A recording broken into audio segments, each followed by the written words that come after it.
The Hebrew Bible is divided into three main sections, including the Torah, the Nevi'im, and the Ketuvim. There are also other major Jewish holy books, including the Zohar, the Talmud, and the Sefer Yetzirah.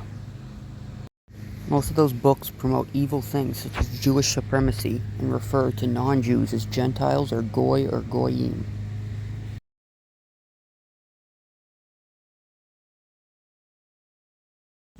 Zohar is a mystical Kabbalistic text which has mystical aspects of the Torah that it comments on, and it also talks about other Jewish mysticism with a lot of Jewish supremacy, and it believes that Jews are superior and promotes the idea that Gentiles are not able to reach the same spiritual levels that Jews are able to, which is absolutely false, of course.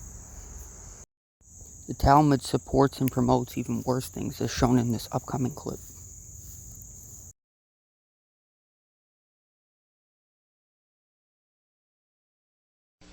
In the Talmud, in Treatise Sanhedrin, an extensive passage describes the right of the Pharisee to kill anyone, just as long as he did so indirectly. As one of dozens of examples, the Talmud tells us that if one bound his neighbor and he died of starvation, he is not liable to execution. In such an indirect manner, the Pharisees also killed Christ.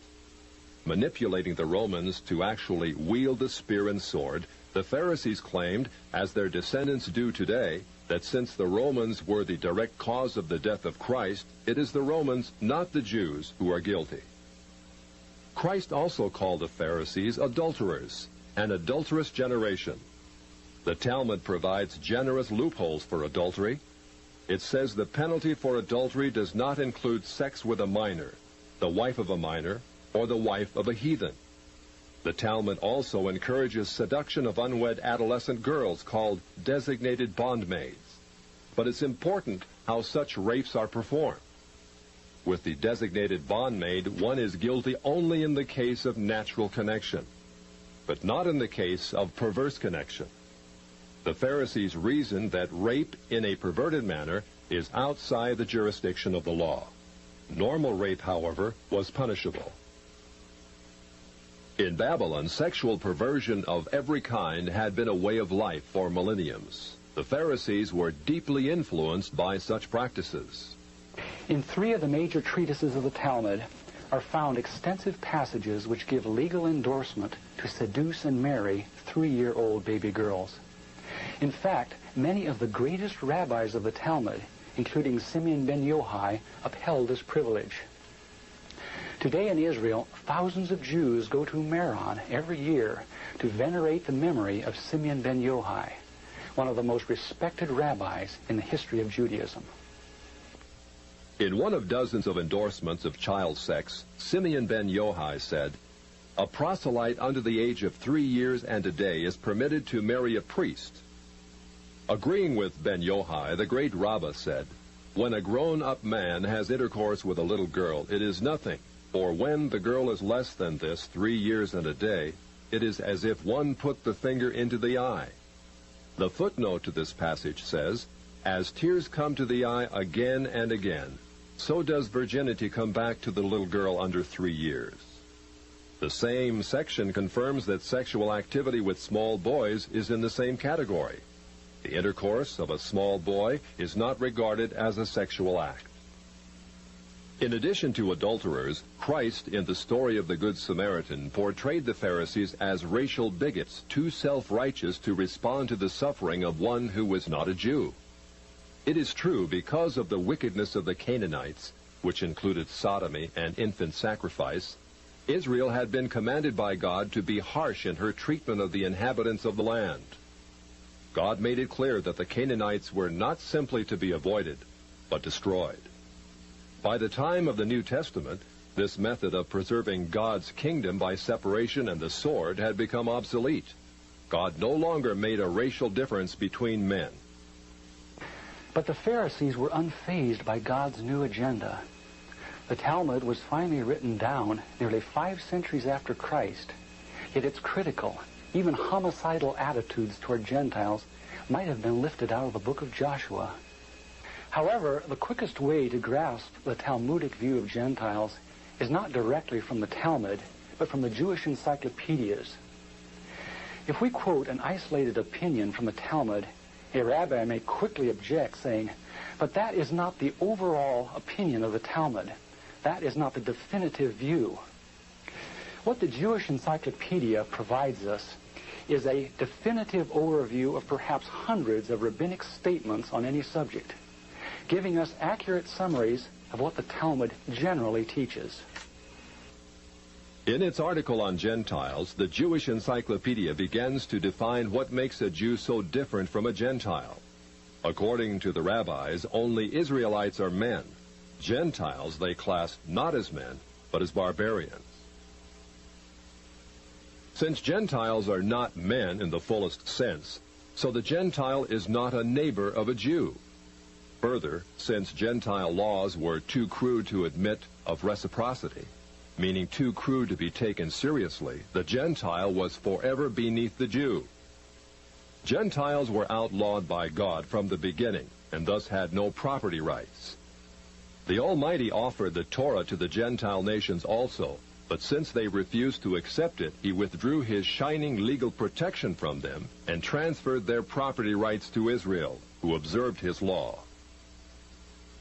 Since the Talmud outlawed the child, or issue of a Gentile, as that of a beast, a Gentile had as little legal rights in a Jewish court as did an animal. The Talmud states that if a Gentile sue an Israelite, the verdict is for the defendant, the Israelite.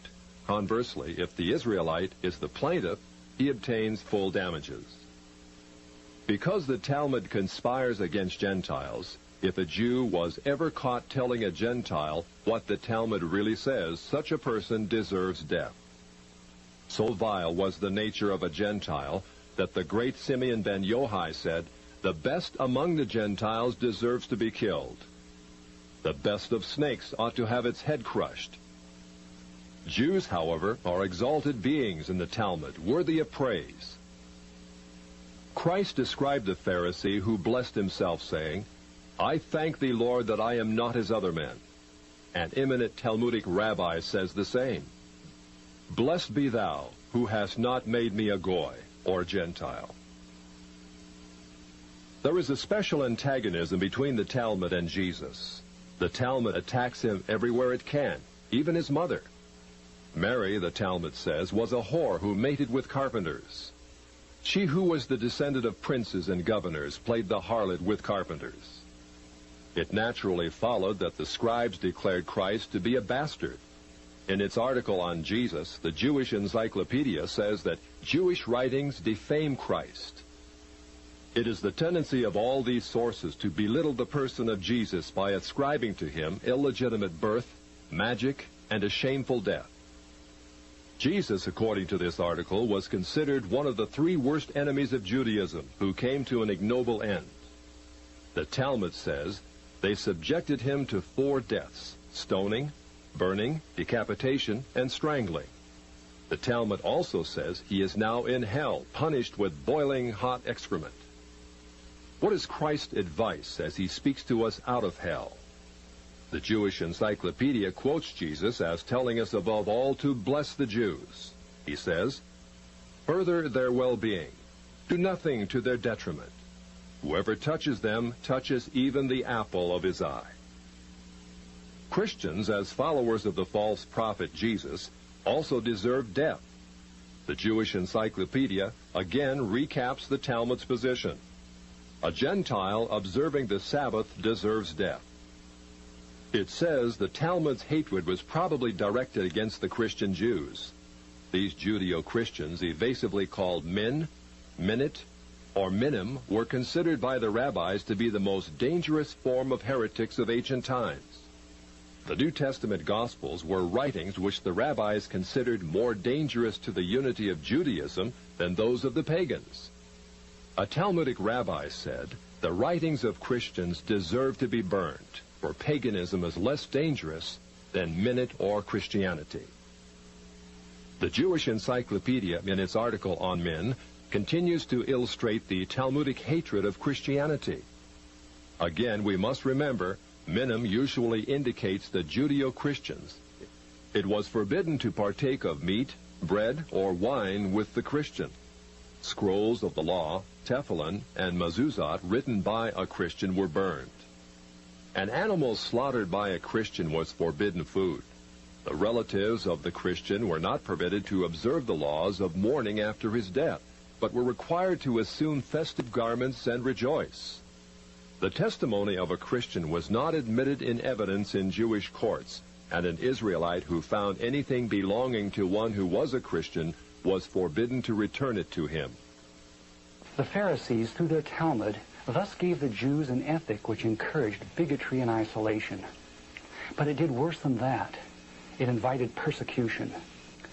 By the 11th century, the inhabitants of Babylon, growing weary of the self-righteousness and dishonesty of the Jews, expelled them to the west.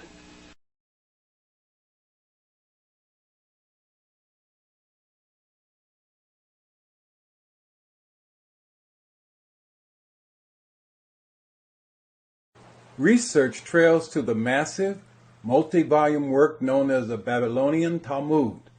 Written in Aramaic and Hebrew, the Talmud is a compilation of Jewish oral history and lore collected and retold over the centuries. Although the Talmud contains the oldest of Jewish oral histories, this written work is actually more recent than the Torah or the New Testament, as it was completed in circa 500 of the Common Era. Dismissed by most Reformed Jews, Orthodox rabbinic scholars claim the Talmud is the most authentic document, stating, "The Torah is the sanitized version of Jewish history. The Talmud is the real deal." Multiple authors write the histories collected in the Talmud, detailing the transgressions on the ark and Noah's awakening from drunkenness to curse his son. Shahedrin 108b. God cursed Ham because he broke the prohibition on sex aboard the ark. He was smitten in his skin. Ham is told by his outraged father, Noah, that, "Because you have seen me uncovered." according to the Talmud, uncovered is a euphemism for being seen in a sexual way. "Your children shall be born black and ugly. Because you have twisted your head to cause me embarrassment, they shall have kinky hair and red eyes. Because your lips mocked me, their lips shall swell. And because you neglected my nakedness, your progeny shall go naked, and male members shall be shamefully elongated. Their character shall be that of promiscuity, idleness, and all forms of immoral behavior." According to the Talmud, Noah's drunken tirade even includes geography. "Your seed shall populate the hottest places, Egypt, Abyssinia, and India."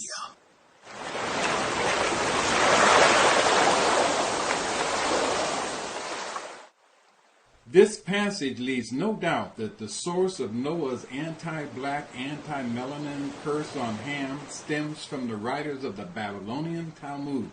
However, These Jewish holy books truly promote a lot of horrible things.